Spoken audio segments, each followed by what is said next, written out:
Shalom, pessoal! A gente já falou aqui algumas vezes sobre como a língua hebraica é antiga, né? A gente sabe que é a língua da Bíblia e a gente sabe que é uma língua que passou por várias fases ao longo da sua história. Então, a língua que era da Bíblia, que está escrita a Bíblia, não é igual à língua com que a gente fala hoje, que é o hebraico moderno.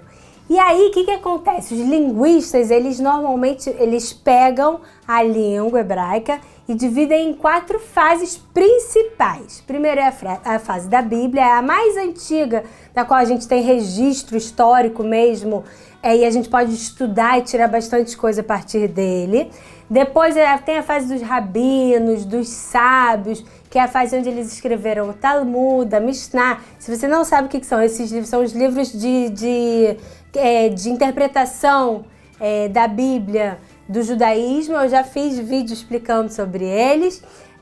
Depois a gente tem a fase da Idade Média, a terceira fase.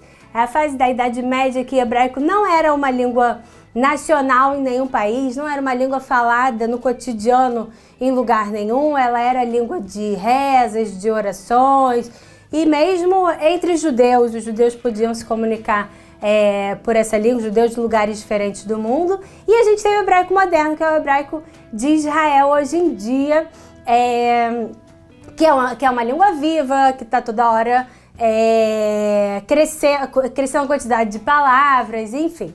Tem todas as características que uma língua viva tem. Então, o que acontece? A gente pode ter, da mesma frase, palavras que foram incorporadas na língua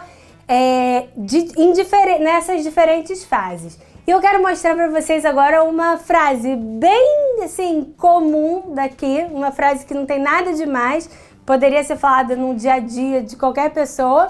E cada palavra dessa frase foi incorporada na língua numa fase diferente, numa época diferente. Então a frase é Tzarich lehadpis et haiton. Tzarich lehadpis et haiton. Tzarich, que é preciso, ou preciso, é necessário, é uma palavra que foi incorporada ao hebraico na época dos rabinos, ou seja, ela tem mais ou menos 2000 anos de existência, tá? Naquela época ali dos rabinos, dos sábios.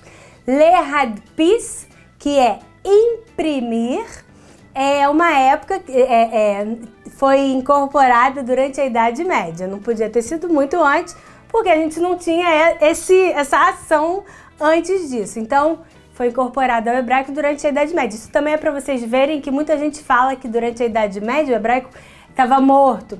E não é verdade, não estava morto, até tem palavras novas dessa época, só que num ritmo bem mais lento. Então, lehadpis, imprimir, está com a gente há uns 1000 anos, vamos dizer assim, mais ou menos. Aí a gente tem tzarich lehadpis et. Et que é a preposição que a gente não tem em português, mas essa palavra está com a gente desde a época bíblica, uma das palavras que mais aparece na Bíblia, que é a preposição. Então, tzarich lehadpis et haiton. Iton é o jornal, é uma palavra do hebraico moderno, foi inventada por Eliezer Ben Yehuda, que é o pai do hebraico moderno, foi uma das primeiras palavras que ele inventou. Ele precisava dessa palavra, jornal, e aí ele realmente fez o jornal dele também, que não se chamava Iton, se chamava Hadavar. Mas tudo bem, isso é parênteses, né? Então, uma frase bem cotidiana, bem corriqueira, como precisa imprimir o jornal, vocês podem ver que se a gente olhar e analisar ela, como é interessante ver que é um quebra-cabeça, é um quebra-cabeça de camadas de palavras que foram incorporadas ao longo da história da língua hebraica. É isso aí, pessoal. Se vocês gostaram dessa curiosidade sobre o hebraico, se inscreve aqui no canal, deixa seu like, comenta quais são as suas impressões sobre essa história toda, que eu vou adorar receber. E até a próxima, Letra Ota!